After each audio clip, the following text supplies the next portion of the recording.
No. Steffi, don't even bother cueing BC's music. Don't even. It's gonna take you 5 minutes just to find the button anyway. We all know that by now. Just sit tight. You and BC gotta have a little talk in a couple 2-3 minutes. Something that's been long overdue, Steffi. We're gonna talk about it. But for now, hang tight, keep your little earbuds in, keep listening to your Hanson's mbop. Let me properly say how you doing to my amplified unit, my amp unit, top of the morning. It's about 4 something a.m. right now. This is our third video being cut within 14 hours. 2 live streams yesterday, within hours from one another. And then just a few hours later, here we are cutting this pre-tape. 3 within 14 hours, and I just got back from a fucking hiatus. This is just how we roll, fully amped. Even at this hour. Which is why I brought Steffi in here, but that's another story. I'll get to that in a minute. But you, no matter how early it is, no matter how much I got, no matter how much the day is stacked ahead of me, you're getting the last 2 hours of Monday Night Raw, that review. I don't know if that's a good thing or not when you look at this shit show, but you're going to get the review regardless. Nonetheless, you're going to get it. Sasha Banks and Naomi, man, their WrestleMania match being sabotaged last night, as if it wasn't odd enough that Sasha and Naomi are just thrusted together in this tag team and then catapulted into a championship match tag team style at Mania, as if that isn't weird enough. And I love Naomi, I love Sasha Banks, it's a pro Sasha channel, but it's just odd. And if it wasn't odd enough, well, it just got sabotaged last night. And how did we go about that? Well, the champions actually lost flat on their back last night to get to these new circumstances at Mania. We're going to talk about it. I'll explain exactly what I mean, because I know a lot of you guys don't even watch this shit show. You just tune into BC to listen to how fucking tragic it's been. But we're going to talk about the whole Sasha Naomi situation and how it just got sabotaged more. And if you look over on the men's tag division, it ain't much better. In fact, even worse. In fact, their champions didn't just lose last night, they lost the actual championships. Again, we went over that in the Hour 1 live reaction. You should have seen BC's live reaction, but I'll probably go over that yet again when talking about the ladies. And speaking of champions, you got the new U.S. champion Finn Balor, who took on Austin Theory for the 106th time last night. You had Logan Paul, Miz, and Jerry the King Lawler for 10 fucking minutes last night talking about Cleveland, as if that has anything to do with WrestleMania, but we're going to talk about that.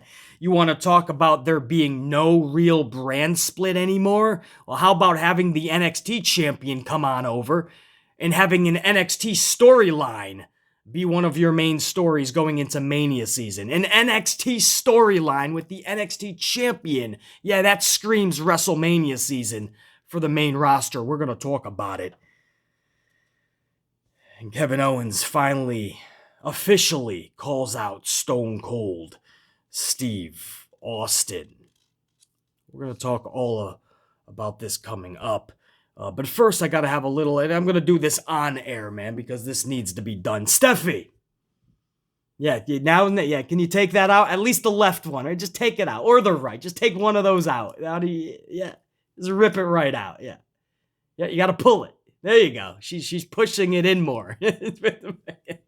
Steffi, there you go. Steffi, listen.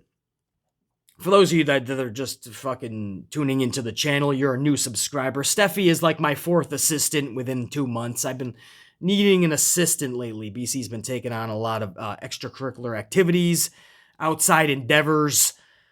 So I brought on an assistant. They're just not working. They just completely shit the bed. They suck. So Steffi, I was hoping had potential. She's another one who just can't even do the simplest things like hit my music when I say hit my intro.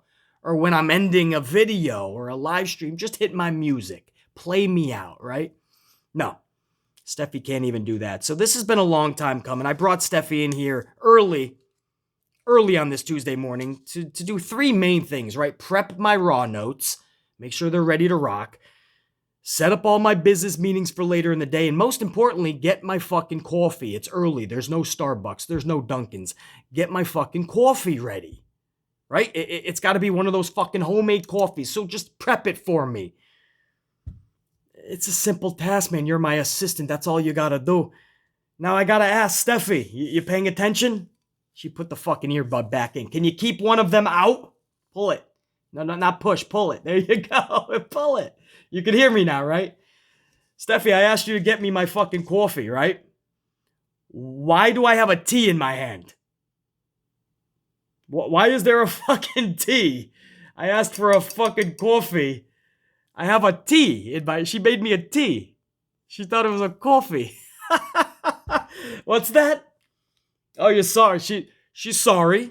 She's sorry. Well, shit. As long as you're sorry, I'm going to give you a fucking raise now, right? What should we give her? Should we give her an extra, what, to $300 a month maybe? Little fucking bonus, a little tip for Steffi? Cause she's sorry. Huh? Oh, you didn't think I'd notice. She says I didn't. She doesn't think that I would have noticed that it was a tea. She was hoping I didn't notice. Steffi, there's a fucking tea bag in it. There's literally a tea bag in it. I don't even know what's floating at the bottom of that shit. You see, what the fuck is that? You left the tea bag in. That's not a coffee bag. It's not a coffee bean bag. She didn't think I'd notice. There's a tea bag in it. There's literally a fucking tea bag in it. Huh? At least there's, she says, at least there's caffeine in it. She says, oh, at least there's caffeine in it. That's fucking great. At least there's caffeine in it, she says. First of all, I fucking highly doubt that. You probably gave me the decaffeinated version. Number two, I don't give a fuck if there's it's not a coffee. That's like ordering a filet mignon and getting a Salisbury steak. Would you be happy with that, Steffi? Have you ever had a filet mignon? Nah, Steffi, that's the problem. You're the type of person that walks into Starbucks, you order a vanilla latte, and they totally fuck it up, probably on purpose. And they give you a plain latte, a regular latte, no vanilla. And Steffi's the type of person, doesn't want to have confrontation. She says, okay, at least it's a latte. And Steffi just walks out. Isn't that right, Steffi? Can you find a Starbucks? Do you know how to walk into it? You open the door. You don't just walk face first into the glass. Oh, Steffi, no, that's the problem. Because BC's not that type of person. I order a vanilla latte. I better get a damn vanilla latte. I didn't order a plain latte. What? A hazelnut latte. What? A caramel. What? Pistachio. What? Peppermint. What? A skinny latte. What? Almond milk, what? Coconut milk, what? Goat's milk, what? Sea salt, what? No. Vanilla. BC ordered a vanilla latte, so I best be walking out of that coffee shop with a vanilla latte. That's the difference between you and me, Steffi. I asked for a fucking coffee, a caffeinated coffee beverage, and you give me a fucking tea with the tea bag still in it, with something floating at the bottom. Steffi, that's the last straw. I want to do this live on the air so that should I get another fucking assistant, they have some wayfinding. My next assistant can literally go to video evidence of what gets me upset. I asked you to be an assistant, just be a fucking assistant. That's it, just be an assistant. Just get me my fucking coffee and prep my notes and set up my meetings. It's not fucking tough. So Steffi, it's early in the morning. I'm not gonna yell these words. I'm gonna let somebody else utter these words. Somebody that gets off on this type of shit. Somebody that literally has a fucking orgasm when they do this type of shit. I'm gonna let these words be announced by VKM himself. But Steffi, don't act surprised. This is long overdue. Steffi? Screw you! You're fired! You're fired! You're fired! Don't you it. You knew that was coming. You knew it? Now, Steffi, you need to hit the bricks. Don't let the door hit you on the way out. Knowing you, though, Steph, you're gonna walk into the door. Come on, stop. Out. I don't get it. Doesn't even matter. It doesn't matter now, does it? Because the fucking bottom line is you made the bed, now you gotta lie, and I kept you around weeks longer. Who the fuck you doing? Get the fuck out. Get the fuck out. Throwing shit now with a temper tantrum like a 5-year-old. I'm gonna get shit situated. We're gonna get into this Raw review. That was long overdue. For you veteran subscribers, you've been telling me to do this for weeks. Well, it's been fucking done. Thank you, VKM. I never thought I'd be uttering those words in 2022. Let me get shit situated here, man. I don't even have a car. I have a fucking T with a dangling shit at the bottom of it. Fucking A. Don't you slam that door. Don't you slam that fucking door.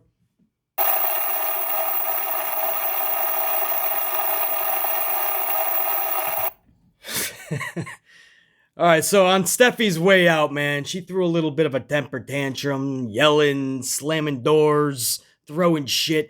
In the process, we kind of, we had an equipment malfunction. Some equipment got jostled in the process, which is not an uncommon occurrence on this channel, I suppose. We're always blowing out mics, we're always breaking shit.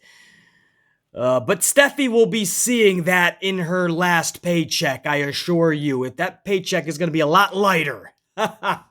Breaking BC shit. That's my job. BC smash. Anyway, you guys are going to get... Hopefully you can still hear me, man. Again, we had some equipment malfunctions. It's not uncommon on this channel. This time it was just from Steffi. Oh, man. I should bring her back just for breaking shit. I like it. Now you're showing spunk. But hopefully you guys can hear me. We'll go over the last 2 hours. Again, if you want hour number 1, man, it's already on the channel. We did that live together, man. My raw, honest, amplified thoughts as it happened in real time. So I don't care how you do it. If you want to watch this video now, the last 2 hours of Raw and that review, and then you go back to hour number 1, which is on the channel, or if you want to just exit this video, go check out hour number 1's live reaction, and then come back to this video. However you want to do it. Make sure you're catching all 3 hours, man. You can't miss a minute, a second of BC. Because there's a lot of fucking knowledge in every second. I don't waste any of that, man. Speaking of, let's get right into hour number 2, man. Miz and Logan Paul arguing with Jerry the King Lawler about Cleveland for the entire 10 minutes of the jump of hour number 2. That's no joke. You remember how we started hour number 1, started the show. It was 20 minutes to set up a nonsensical bullshit tag team title circus fest. You know deep down you didn't give one flying fuck about that tag title match at the jump of Raw. You could look out your window right now. You may see the sun shining. You may see a lot of clouds. You may see some rain. You may see some fucking snowflakes where you are. Actually, it's 2022. No matter where you are, there's snowflakes everywhere. You may see flying pigs, a flying jet. You may see a flying hornswoggle. What you won't see is a flying fuck, because none of us gave one with the jump of Raw. 20 minutes with everybody talking, Riddle and Randy Orton and Otis and Gable and Seth Rollins and Owens, and everybody just talked for 20 fucking minutes. Finally, we go to commercial. When we come back, we get a match. Well, for hour number 2, it was no better. For 10 minutes, we had Logan Paul, Miz, and Jerry Lawler arguing about Cleveland because they're all from Cleveland. And we had a Cleveland rocks, Cleveland sucks type of situation. Miz is saying that's why LeBron left Cleveland at first. That's why I left Cleveland and never looked back. That's why Logan left Cleveland. Nobody stays in Cleveland, he says. So Jerry Lawler comes out and says, I love Cleveland. And then we just did that for 10 minutes. And guys, this isn't just ripping this apart, just being negative on a segment. When BC says something is extra bad, it's extra bad. I mean, I know a lot of you guys don't even watch the show. You tune into BC, you watch BC, you listen to BC, and if I say something is really good, you go back and watch. And I thank you for entrusting BC with that type of, and because I do look at that as an honor, and that type of honor, man, to trust BC to say, hey, go back and check this out, guys. Or guys, you did yourself a favor by missing this. You know, you trust me with that. And it's an honor to have that. So when I say something is extra bad, you can hold that not with a grain of salt, but with a lot of weight.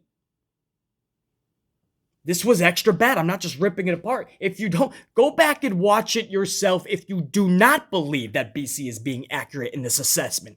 Go back and watch how this motherfucking thing ended. Miz and Logan Paul literally left the ring and Jerry Lawler's like, how dare you insult my Cleveland? And the segment ended just like that. What the hell did that have to do with WrestleMania? You want me to get excited about Logan Paul? If you know who Logan Paul is and you're maybe even a fan of him, great. Maybe you love seeing him. For someone like BC, I don't know who the fuck this dude is. You guys are telling me he's a fucking a YouTuber, I guess. I don't know what type of content. I don't give a shit. I don't know if he was famous before YouTube and then got onto it, or started here and then went to other. I don't know. I don't care. That's not even shade. I'm just not a fan. So you are going to have to captivate me with the wrestling inside that ring. Why should I care about Logan Paul? What are you doing? Just like every other wrestler or any performer that gets in that squared circle, you better captivate me. You, your character, your storyline, the segment, it best captivate me. And Logan Paul for 10 fucking minutes talking about Cleveland and then leaving. That got me excited about WrestleMania. How? It's a rhetorical question. It didn't. Nah, naeta. No, it didn't. Zero. Nilch. It did not do anything. If anything, I'm even more not wanting to see this fucking match at Mania than before last night. Johnny Knoxville, Pat McAfee, Logan Paul. At least Pat McAfee, you can look forward to it a little bit, right? Pat McAfee has shown you he's going to give it 110. He showed you that in NXT. Pat McAfee's fun. We love Pat McAfee. But still, my point is McAfee, Johnny Knoxville, Logan Paul. At one point do we have to draw a line and say, okay, WrestleMania is becoming a farce? I mean, literally, guys, at what point do we stop and say, who's next? Do we put Hillary Duff in there? Do we bring out fucking Christina Aguilera to have a match with Asuka, a returning Asuka? Now you say, obviously, that could be entertaining. The point is, at what point is WrestleMania becoming a farce? You know, a lot of you guys bitch and complain that Shane McMahon is going to take a spot when Shane McMahon at least brings realism and believability to what he's doing. At least Shane McMahon, I know, is going to do some daredevil shit. I don't care if it's the same shit he does every year. He's going to captivate. He's going to bring everybody's ass out of their seats and ooh and ah. No, okay, well, you got Shane McMahon taken away. Did you clap? Are you happy? Because now you got John Knoxville. Now you got Logan Paul. Probably get Ryan Seacrest as a special guest referee in a match.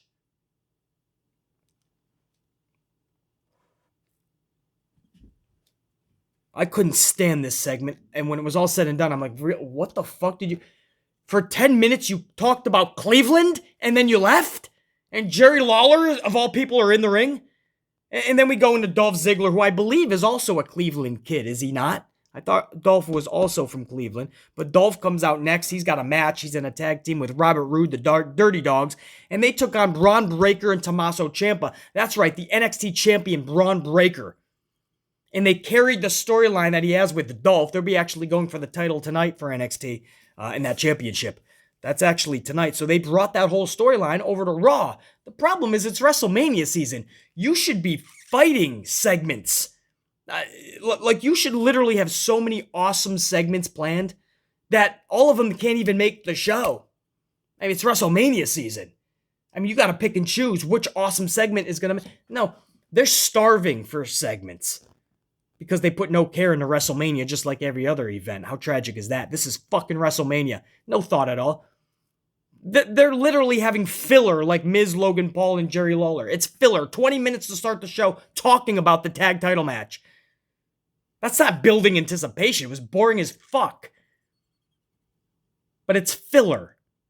This was nothing but filler, man. They brought the NXT storyline with Bron Breakker over to the main roster, had him tag up with Tommaso. And if you saw there was a pre-tape. It was an interview backstage with Tommaso and Breakker. And they were talking about what they're going to do to their dirty dogs. Oh, wow. Well, that just made us more excited for the match then. Thank goodness you told us what you're going to do to them. And Tommaso could not have looked like more of a dude that just lost all of his self-esteem and confidence. And I always told you guys, man, that's what Vince does. Vince will take your self-esteem, your confidence, and tear it apart, strip you down to bare nothing, put his WWE stamp on you, and you will have to rebuild in Vince's vision. And it was so sad to see Tommaso, man. In that promo, you just felt the soul being sucked out of him if it wasn't already. That was not Tommaso in that promo. It was absolutely sad. And he goes out there with his little dyed beard that Vince told him to dye because Vince doesn't like the gray hair. I get it. Fucking Vince is the type of dude that doesn't even want you to sneeze around him. So he's got his little hang-ups and quirks, and now Tommaso goes out there as a dude we don't even really know anymore. And it's not just the appearance anymore. It's the fucking identity of Tommaso. You could just tell it's already been stripped away. But he's out there with Bron Breakker. They defeat the Dirty Dogs. I would fucking hope so. And then Dolph cuts a promo after the match about how he's going to defeat Breakker for the NXT title, which again is later tonight. NXT 2.0 on the USA Network. So Dolph Ziggler cuts that promo. Listen, I like Ciampa. You guys know that. Ciampa winning is what should be happening. I also like Bron Breakker, believe it or not. And him on Raw doesn't faze me all that much when you look at the non-existency of the brand split. There is none. When you saw Big E quietly, under the radar, with no mention whatsoever, go over to the Blue brand, this was a former world champion. He lost his title, and instead of going back for it, it looks like he ran away back into the tag division on a totally different brand. It made Big E look horrible, and I feel so bad for Big E. To this day, I feel so bad for Big E. But that was the last straw, man. We saw it for years now. There's no brand split. Whenever Vince wants to fucking move puzzle pieces, he does it without any explanation. And when you do that, you lose the trust that we have that there's an actual brand split. So there is no more. So seeing Bron Breakker show up, no, that doesn't faze me. The fact that it's WrestleMania season and the NXT storyline with Dolph is it's one of the best ones you have going.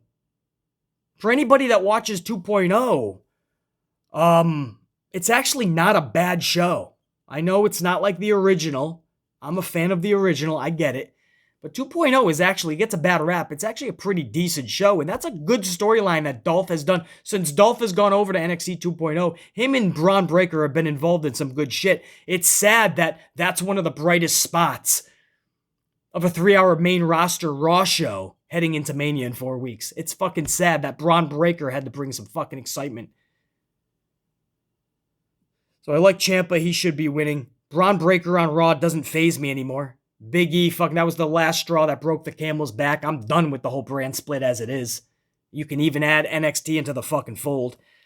And I think Dolph, who we already know is a damn great wrestler, but when you give this dude a live mic and a good story, Dolph is actually really good. He's been put into residential jobber status. I get it. He even makes fun of that most of the time. He even made fun of that when he first came to NXT. Several weeks back when he started this whole thing with Bron Breakker.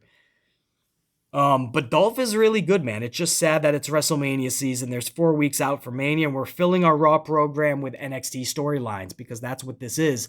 And it was only to hype Dolph and Bron for later tonight. You know, it's just like, it's sad when you think this is Mania season. This used to be fun. And you look at just hour number 2 alone. Hour number 1 you see how shitty hour number 1 was. I made a live review of that. Go check it out if you haven't. But just looking at hour number 2 so far, arguing about Cleveland for 10 minutes, and then we go into a match that involves a fucking NXT title holder. And the main focus is a storyline that's for the NXT title later tonight. And Tommaso Ciampa during all of this looks like a fucking chump. Tommaso Ciampa. Because he's just there like he's a crony for Bron. Like, Bron's the megastar now, and you're just his fucking lackey.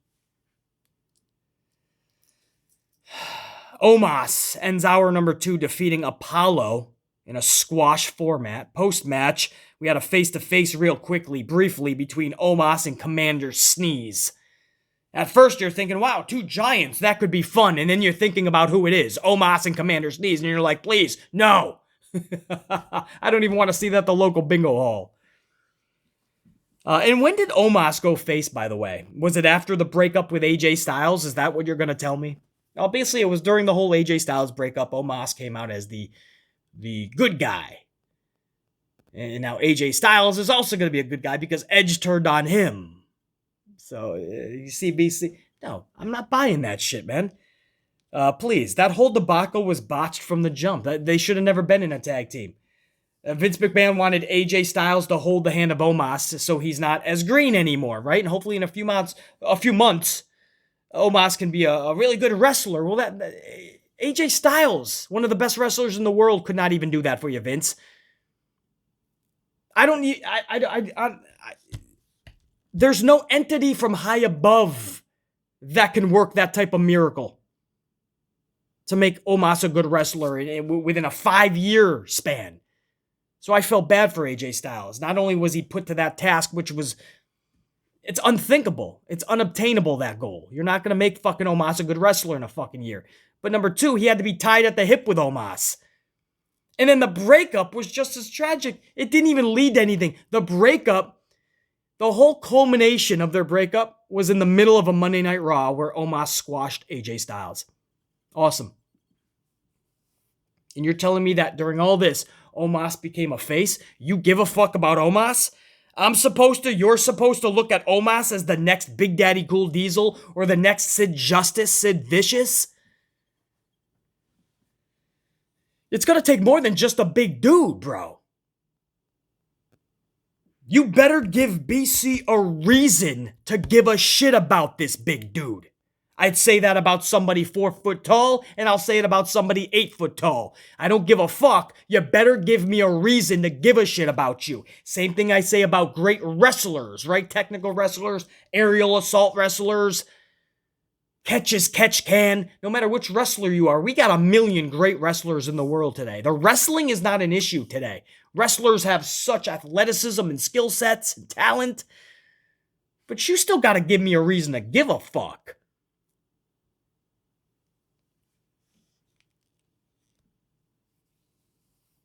Ain't gonna give a shit about Omos just because he's big. Hour number 3 begins. Best part of the entire show, yet again, is Edge. That should be no surprise. Edge comes down in basically a blue spotlight, almost a silhouette, highlighted in this fucking blue spotlight, and he comes to the ring. No music. At first there was, and then it just cuts. He slowly comes to the ring, and he cuts this amplified, crazed madman type promo on AJ Styles, who was still selling his injury and out of action.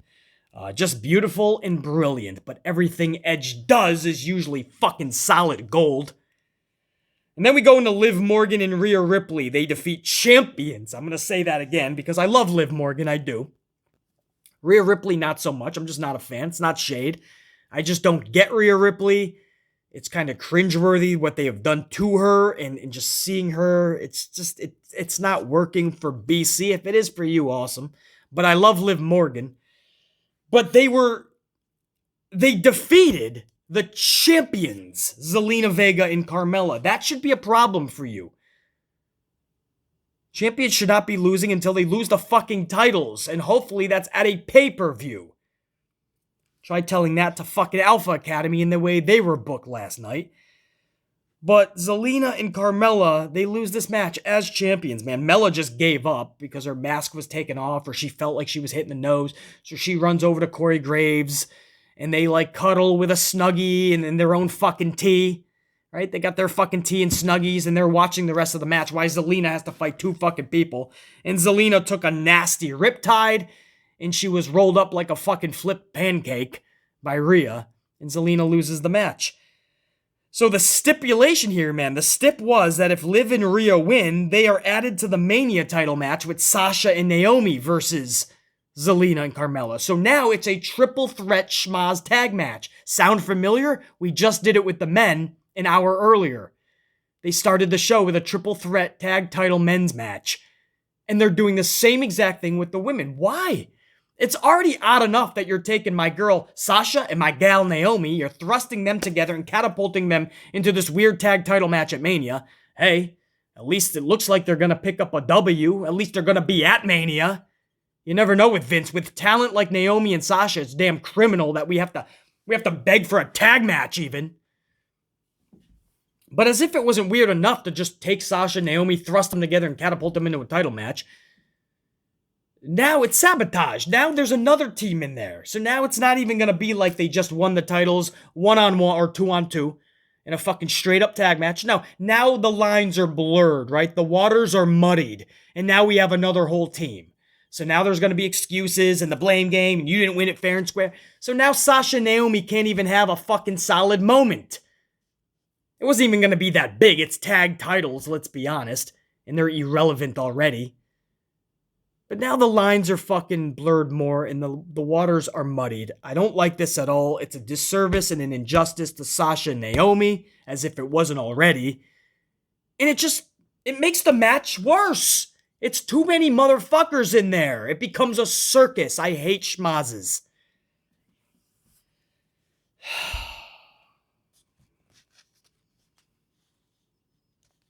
I don't know, man. I honestly can't stand it. What the decisions this company is making. They realized last minute that, oops, we forgot plans for these superstars. They should have a match. What if we just throw them in with everyone else? Now, at least Rhea's not going to be a part of Bianca Belair's title match. It was Bianca versus Becky Lynch. We were hearing that Rhea Ripley was going to be thrusted into it. In fact, they were even doing some live shows with Rhea involved. They were already doing the triple threats to test it out. Maybe it wasn't working so well in the live crowds. Maybe that happened. So Ripley got the demotion to the tag title match. But for whatever reason, Bianca Belair looks like anyway she's going to have her moment just one-on-one at Mania. At least we get that. Because Sasha and Naomi got done dirty. Let's hope Bianca doesn't as well. Finn Balor then defeats Austin Theory via DQ and Damian Priest interferes. Priest fucks Balor up, still pissed off over Balor taking his title, that US strap. And then Austin Theory post-match delivers an ATL to Balor, capped off with a selfie for the gram. I'm not sure how many times we need to see Austin Theory and Finn Balor, by the way. We've already seen them trade off wins, 50-50, book each other.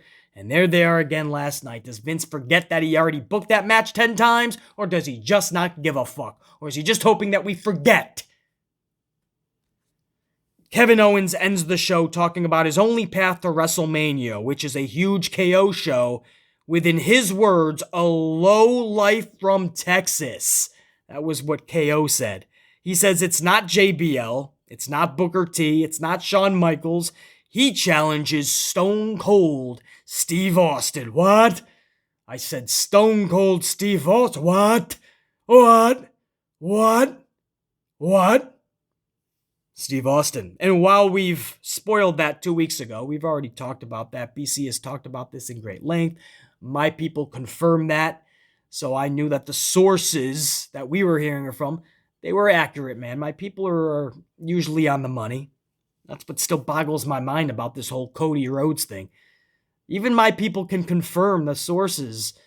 Cody signed with WWE, and now we're hearing maybe he didn't. Maybe this was all a work. Are you telling me that my people got worked? It's possible. This Cody shit still intrigues me, man. And I can't say it's in a good way. Because if this was all just a storyline, and even the journalists were in on it, the sources, that just ruined everything, man. You can never trust them again. Anyway, the bottom line is we already knew about this Stone Cold thing, and it was pretty fucking accurate. We didn't know if it was going to be an actual match or he was just going to have some big part of Mania, but we knew Austin was going to be in there with most likely Kevin Owens in some capacity. Sure enough, he calls out Austin, and while we've already spoiled that 2 weeks ago, it's still a whoa moment when you hear it officially, you know? Like, when he uttered those words, it's like, damn, it's actually happening, and Stone Cold's coming back.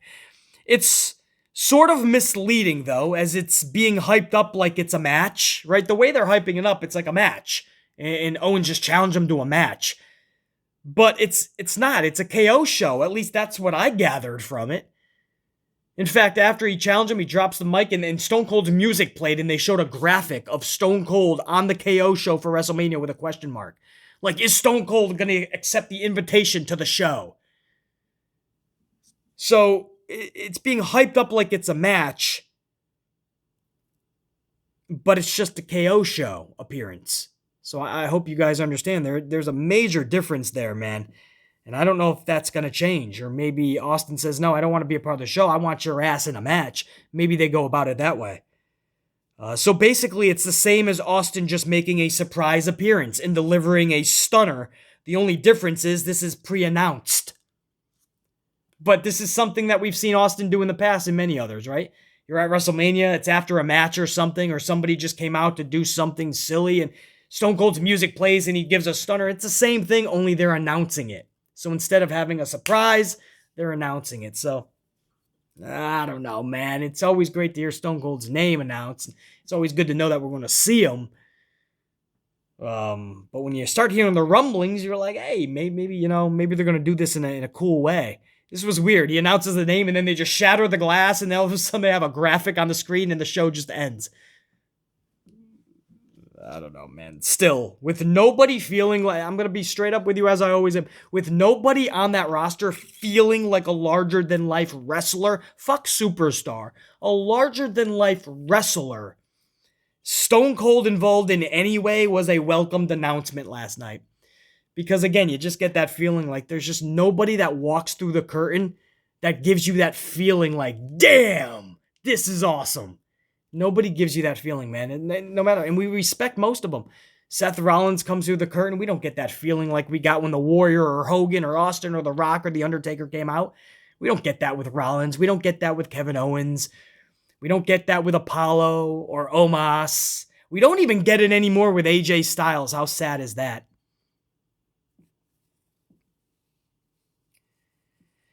Bray Wyatt, we did. So Vince saw that was working. He had to release him.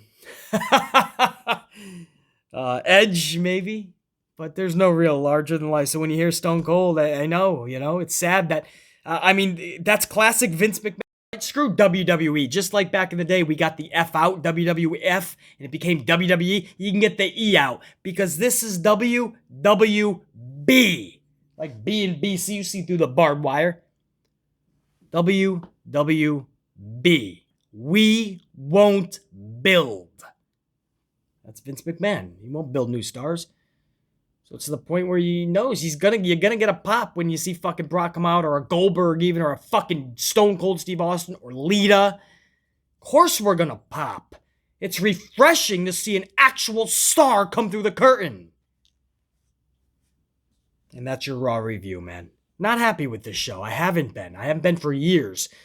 But especially WrestleMania season, man, and to see the type of shit. These are some of the worst shows imaginable. And it's Mania season. It's 2022. We've dealt with this shit for years. When is this gonna stop? When is this show gonna just get better? We're not asking for the Attitude Era or to be that good. We're just asking you to be good. At least SmackDown shows signs of life, right? Drastically better than Raw usually. And even that's leaps and bounds away from a really good show. But it shows signs of it. Why does this show no signs of life every week? How is that possible? How can something be consistently this bad? BC, I got a lot of work to do, man. It's great to be back with you guys. I can't thank you enough for just an awesome last, I was going to say 24 hours. It's more like 15 hours at this point. By the end of this vid, it's been about 15 hours. But 3 videos, man, 2 live streams and 1 pre-tape, all within 14 hours. Unfucking real, man. And you guys made it so much fun. You guys make this worth doing. I don't gotta do this. This isn't like a full-time job or anything. I could stop this right now, literally, and be just fine. But you guys make it so fucking worth it. So much fun. And it's the mission statement from day one, man. Make it better. That's always been my mission statement. I want to make pro wrestling better, man. It's a shell of what it once was and what it can be. And that's not acceptable. And that's why we formed the amplified unit, man. And I know I'm going to make people cry and people will get pissed off. And they'll say BC's the bad guy, I'm the negative guy, I'm the boogeyman, I'm the asshole, I'm the asshole, I'm the asshole. I'll be the asshole. You can call me every name in the book, you can talk trash, it don't fucking change a damn thing. The truth is going to be fucking spoken, this shit is gonna have to get better eventually, and I am the fucking way. You're gonna get it amplified every single time that red light goes on. And we go live, or even if it's a pre-tape, or even if it's audio format only, it's going to be amplified and it's going to be the truth. If you can handle it, awesome. If you can't, then cry about it. But it's not going to change a damn thing, man. This show completely and utterly, 1,000,000,000%, unequivocally, we are beyond a shadow of a doubt, sucks. The show sucks. And it has to change. If BC can be even just a small part of that in my amplified unit, then we're going to do such. Till next time, BC. And I'm out. Check you later. There's no music to hit. There's no. Steffi's gone. I'm going to hit my own fucking music. Put them up, by the way. Yeah, look at that shit, huh? Yeah, BC. Yeah, get it up. Oh, shit. It's arms day today, baby. We gotta go rock the fucking arms, baby. We're doing tries. Let's get big. Let's bulk up. Let's smash shit. BC smash. Ha ha.